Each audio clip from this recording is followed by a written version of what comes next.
ఉచితాలను నిషేధించాలి. ప్రభుత్వ డబ్బుతో ఓటర్లకు అందివ్వడం అనైతికం, రాజ్యాంగ విరుద్ధం కూడా. ప్రజాస్వామ్య మనుగడకు ముప్పు.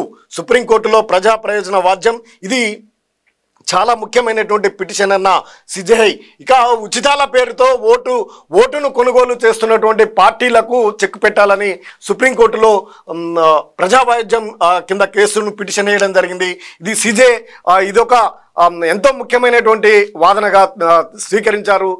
ఉచితాల పేరుతో హామీలు, ఎన్నికల సమయంలో హామీలు ఇస్తూ అన్ని ఉచితాలు ఇస్తూ ఉండడం వల్ల ప్రజాస్వామ్యానికి ఇది పెద్ద గుడ్డలు పెట్టు లాంటిది, ప్రజాస్వామ్యం కూని చేయడమే ఇది అంటూ రాజకీయ పార్టీలు ప్రకటిస్తున్న అసంబద్ధ ఉచిత హామీలపై నిషేధం విధించాలంటూ దాఖలైన ప్రజా ప్రయోజన వాద్యం బిల్పై విచారణ చేసేందుకు సుప్రీంకోర్టు అంగీకరించింది.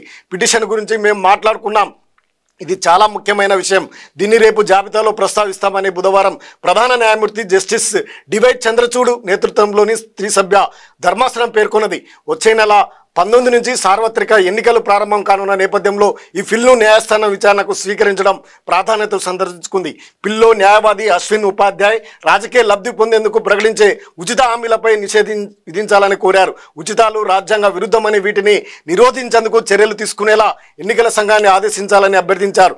అసంబద్ధ హామీలు ప్రజాస్వామ్య మనుగడకు ముప్పని, రాజ్యాంగ స్ఫూర్తికి విఘాతమని తెలిపారు. ప్రభుత్వ ఖజానాలోంచి ఓటర్లకు డబ్బు ఇవ్వడం అనేది సరైన పద్ధతి కాదు. ఈ ఉచితాలపై తీవ్రమైనటువంటి చర్యలు తీసుకోవాలంటూ ప్రజావాద్యంలో ఇవ్వడం జరిగింది. ఉచితాల పేరుతో ప్రజా ధనాన్ని దుర్వినియోగం చేస్తూ ఓటును ఒక రకంగా ప్రభుత్వ డబ్బుతోటే కొనుగోలు చేస్తున్నారనే అభిప్రాయం కూడా బలంగా వినిపిస్తూ ఉంది. ఇది ప్రజాస్వామ్యానికి గుడ్డలు పెట్టలాంటి, ప్రజాస్వామ్యాన్ని కూని చేయడమే అనే అభిప్రాయం కూడా బలంగా వినిపిస్తుంది. ఈ ఉచితాలపై నిఘాను పెంచి ఉచితాలు హామీలు ఇవ్వకుండా రాజకీయ పార్టీలకు ఒక నిబంధనలు పెట్టాలనేది ప్రధానమైనటువంటి వాద్యం.